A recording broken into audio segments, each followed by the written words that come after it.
The question says, when propene reacts with HCl in presence of peroxide, the product is option A 1 chloropropane, option B 1,1 dichloropropane, option C 2 chloropropane, option D 1,2 dichloropropane. हमसे इस question में पूछा जा रहा है कि जब propene की रिएक्शन होती है HCl के साथ में इन प्रेजेंस ऑफ पेरोक्साइड, तो इनमें से कौन सा प्रोडक्ट फॉर्म होता है. तो प्रोपीन की जब रिएक्शन होती है HCl के साथ में इन प्रेजेंस ऑफ पेरोक्साइड, तो मार्कोनिकोव रूल फॉलो होता है. यहाँ पे एंटी मार्कोनिकोव रूल फॉलो नहीं होता, क्योंकि HCl जो है वो एंटी मार्कोनिकोव रूल के अकॉर्डिंग प्रोडक्ट शो नहीं करता. उसका रीज़न ये है कि HBr जो है वो एंटी मार्कोनिकोव रूल के अकॉर्डिंग पेरोक्साइड की प्रेजेंस में प्रोडक्ट शो करता है, प्रोडक्ट फॉर्म करता है, लेकिन HCl का जो बॉन्ड होता है HBr के कंपैरिजन में स्ट्रोंगर होता है.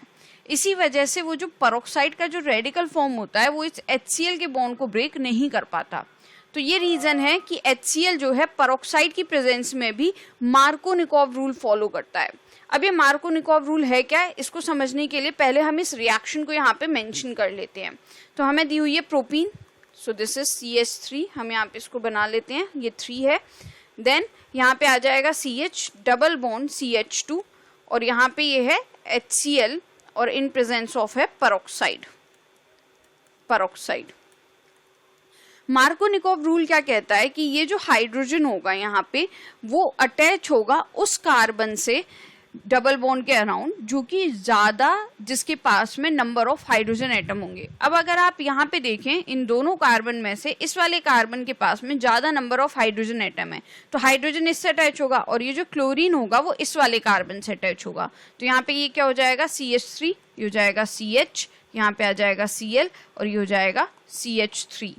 तो अगर हम इसकी नेमिंग करें तो यहाँ से अगर हम नंबरिंग देते हैं, जैसे यहाँ पे हमने नंबरिंग दी हुई थी इस वाले कार्बन से 1 2 3, तो यहाँ पे भी हम इसी वाले कार्बन से नंबरिंग कर देते हैं 1 2 3. हम चाहें इस तरफ से नंबरिंग करें इस केस में या इस तरफ से करें, दोनों ही केस में इस वाले कार्बन को सेकंड पोजीशन मिलेगी. तो इसका नाम हो जाएगा 2 chloropropane.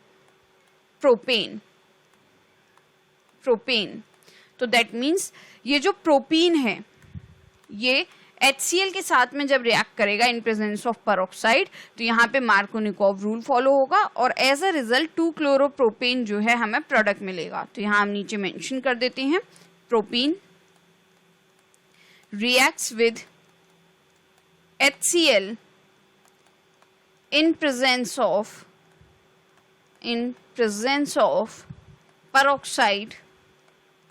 peroxide and the product formed is नीचे हम इसके यहाँ मेंशन कर देते हैं इस 2 क्लोरोप्रोपेन. यहाँ हम नीचे मेंशन कर देते हैं अकॉर्डिंग टू मार्कोनिकोव रूल. तो यहाँ पे जो हमारा करेक्ट ऑप्शन है इस क्वेश्चन के लिए अगर हम देखें तो ऑप्शन ए में कहा जा रहा है 1 क्लोरोप्रोपेन, ये गलत है. ऑप्शन बी 1,1 डाइक्लोरोप्रोपेन, ये भी गलत है.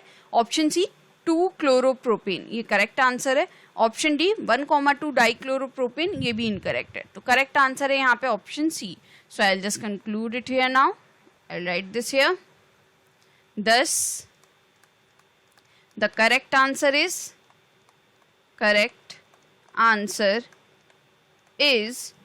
option C.